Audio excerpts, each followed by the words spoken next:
आज हमने डिस्कस करना है जी लीनियर प्रोग्रामिंग। लीनियर प्रोग्रामिंग को समझने के लिए एक एग्जांपल ले लेते हैं किस तरीके से हम इसको अप्लाई कर सकते हैं। फर्ज करें जी आपके पास एक मशीन है, ठीक है। वो मशीन दिन में 8 घंटे चलती है, 8 घंटे उसकी कैपेसिटी है और ये 2 यूनिट बनाती है, ए और बी, और हर यूनिट पे जो टाइम लगता है वो 1 घंटा और 1 घंटा लगता है, ठीक हो गया जी। लेकिन पॉइंट ये है कि जब ए पे काम होता है तो बी पे नहीं हो सकता, और जब बी पे काम होता है तो ए पे नहीं हो सकता। अब इस सिनेरियो को अगर हम इक्वेशन की फॉर्म में लिखें तो इक्वेशन कुछ इस तरह से बनती है, प्रोडक्ट हम ऊपर लिखेंगे ए बी, 1 घंटा ये 1 घंटा ये इज इक्वल टू 8, ठीक है। अगर हम अज्यूम कर लें कि ए के एक्स यूनिट है और बी के वाई यूनिट है तो ये 1x + 1y is equal to 8, ये इक्वेशन बन जाती है हमारी। अच्छा, इसका मतलब क्या है? 1x + 1y is equal to 8 को हम आसान अल्फाज में क्लियर कर लेते हैं। मतलब ये है कि अगर ए बी ये प्रोडक्ट्स हैं और ये उनके एक्स और वाई यूनिट्स हैं, ओके जी। इसका मतलब ये है कि अगर मंडे वाले दिन फर्ज करें आप एक्स का एक भी यूनिट नहीं बनाना चाहते तो आप उस वक्त फिर वाई के 8 यूनिट बना सकते हैं, ठीक है जी। तो मशीन आपकी 8 घंटे चलेगी। ट्यूसडे वाले दिन अगर आप एक्स का 1 यूनिट बनाना चाहते हैं तो फिर वाई के आप 7 यूनिट बना सकेंगे, इससे ज़्यादा नहीं बना सकेंगे, और आपकी मशीन पूरे 8 घंटे चलेगी, ठीक है जी। अब वेडनेसडे वाले दिन अगर आप एक्स के या ए के 2 यूनिट बनाना चाहते हैं तो फिर बी के आप 6 यूनिट बना सकते हैं, इससे ज़्यादा नहीं बना सकते, ठीक है जी।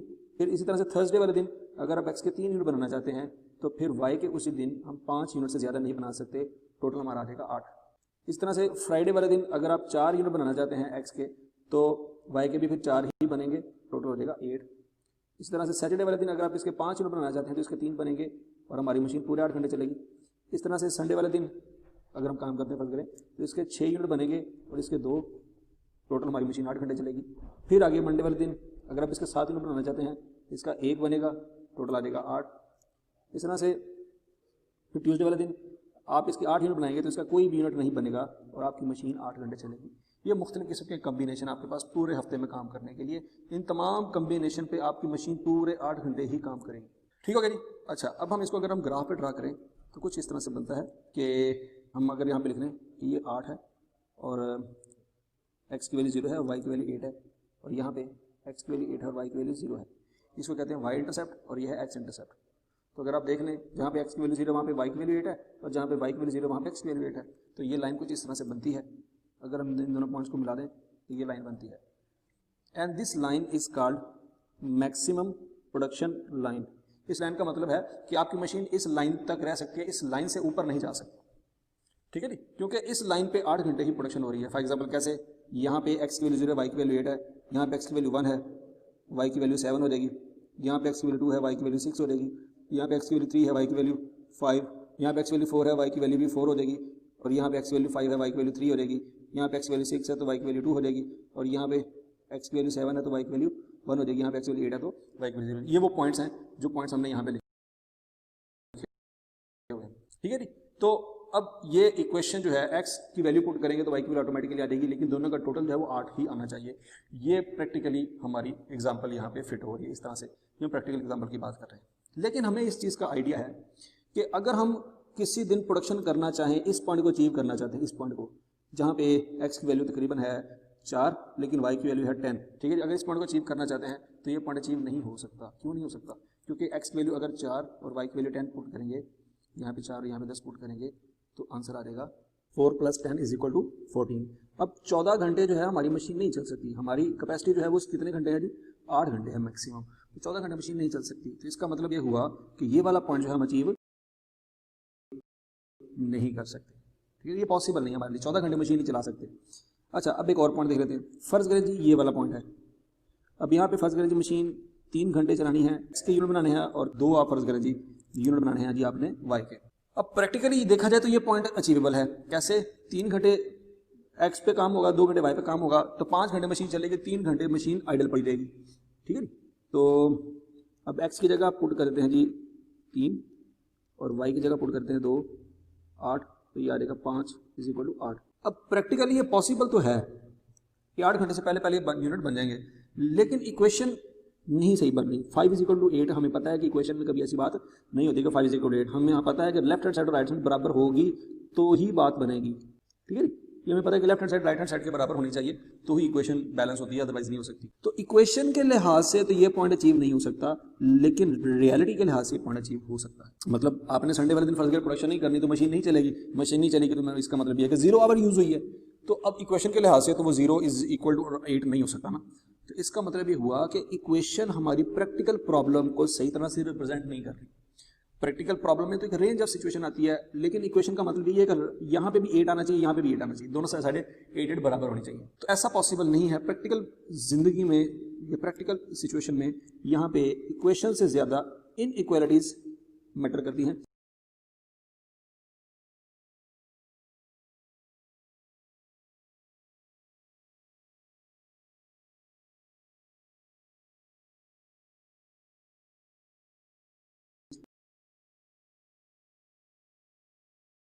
हमको अपना ये इक्वल वाला साइन चेंज करके लेस देन वाला साइन लगाना पड़ेगा।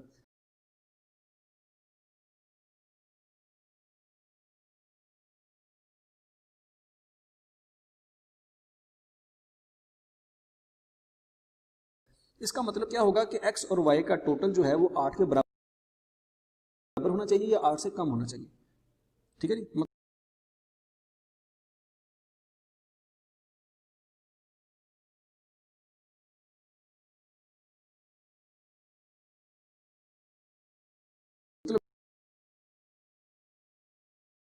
ये अगर ये पॉइंट अचीवेबल है, प्रैक्टिकली अचीवेबल है, तो ऐसी रिप्रेजेंटेशन होनी चाहिए कि जिसमें वो अचीवेबल नजर आए। इक्वेशन हमारी उस बात को कवर नहीं कर रही थी जो बात हम प्रैक्टिकली अचीव कर सकते हैं, तो इसलिए हमें इक्वेशन की जगह इन इक्वालिटी को इंट्रोड्यूस करवाना पड़ा कि लेस देन इक्वल टू वाला पॉइंट लेके आना पड़ा। अब यहाँ पे मतलब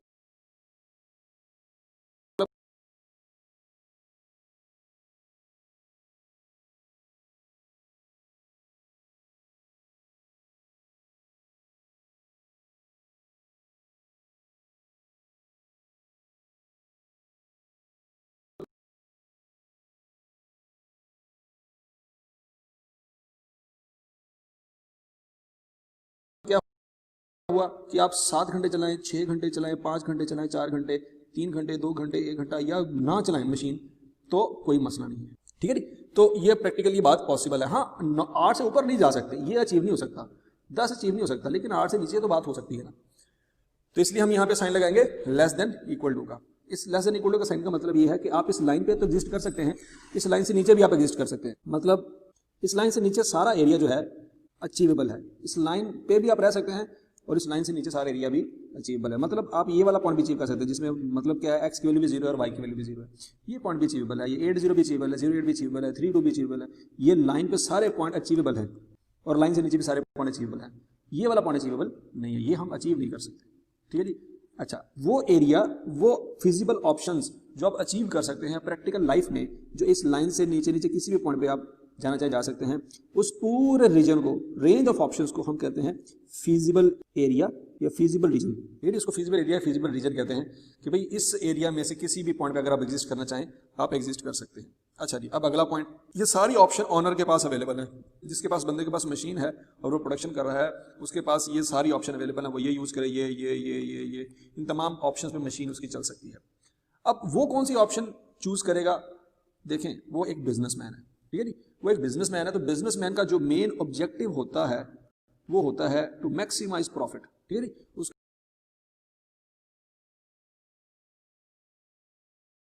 जो मेन पर्पस होता है टू मैक्सिमाइज प्रॉफिट। उसने प्रॉफिट को मैक्सिमम करना है। उसने आवाम की सेवा के लिए मशीन नहीं रखी हुई, उसने आवाम की फलाह बहबूद के लिए चीज़ें नहीं बनानी, उसने अपने प्रॉफिट को मैक्सिमाइज करने के लिए प्रोडक्शन करनी है।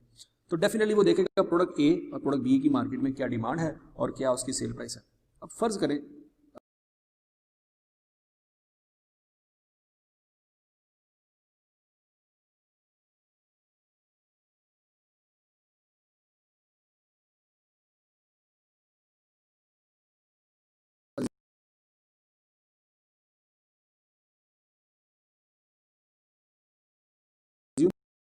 कर लेते हैं जी कि प्रोडक्ट ए जो है ना, उसमें मार्केट में जो सेल प्राइस है वो है 1000 रुपया। प्रोडक्ट बी जो है मार्केट में उसकी सेल प्राइस है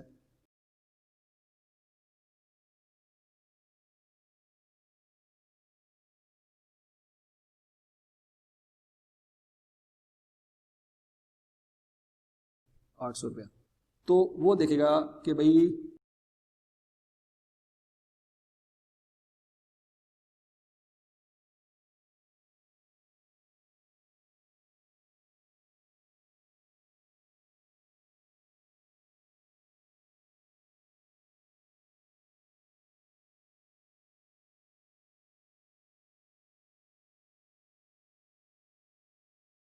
प्रोडक्ट ए को ही बनाना चाहिए, प्रोडक्ट बी को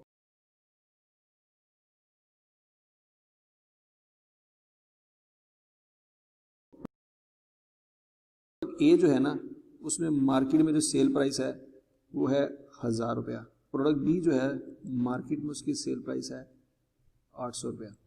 तो वो देखेगा कि भाई प्रोडक्ट ए को ही बनाना चाहिए, प्रोडक्ट बी को प्रोड्यूस नहीं करना चाहिए। तो ए को बनाएगा, बी को नहीं बनाएगा, तो वो ये वाला ऑर्डर अचीव कर लेगा। क्या मतलब है कि ए के वो बनाएगा 8 यूनिट और बी का एक भी यूनिट नहीं बनाएगा, तो उसकी मशीन तब भी प्रैक्टिकली कैपेसिटी पूरी की पूरी यूटिलाइज हो जाएगी। वो फोकस करेगा अपने इस वाले पॉइंट को, बाकी तमाम पॉइंट को इग्नोर कर देगा, सिर्फ इस पॉइंट को फोकस करेगा। ठीक है नी, ये याद रखना। लेकिन फर्ज करें ये जनवरी के महीने की सिचुएशन है, फरवरी में हालात बदल जाते हैं। फरवरी में हालात कुछ ये हो जाते हैं कि ए की डिमांड कम होने की वजह से उसकी प्राइस डाउन हो जाती है और बी की प्राइस जो है वो अप कर जाती है। ठीक है जी, बी की प्राइस अप हो गई है, ए की प्राइस कम हो गई है। तो फिर फरवरी के महीने में उसका फोकस चेंज हो जाएगा, वो बी की प्रोडक्शन करेगा, मैक्सिमम ए को प्रोड्यूस नहीं करेगा और उसकी कैपेसिटी को भी फुल्ली यूटिलाइज रखेगा। वो अपनी मशीन से मैक्सिमम फायदा उठाना चाहता है। तो उस सूरत में उसके पास ये वाला जो पॉइंट है वो सबसे ज़्यादा फोकस उसका इसी पॉइंट पे होगा, बाकी सारे पॉइंट्स को वो इग्नोर कर देगा। ठीक है जी, तो लिहाजा ऑनर जो होता है बिजनेस का, उसका जो पर्पस होता है वो प्रॉफिट होता है। उसका पॉइंट ये नहीं होता कि मेरी मशीन किस तरह से काम कर रही है या कितनी यूनिट्स बना रही है। उसका जो इन तमाम पॉइंट्स में से कोई एक ऑप्शन चूज करेगा, वो ऑप्शन किस वजह से चूज करेगा, वो देखेगा कि मार्केट में किससे फायदा ज्यादा मिल रहा है। ठीक है जी, दोनों पे टाइम तो सेम लग रहा है, तो लिहाजा जिससे ज्यादा फायदा हो रहा है उस पर वो ज्यादा प्रोडक्शन करेगा।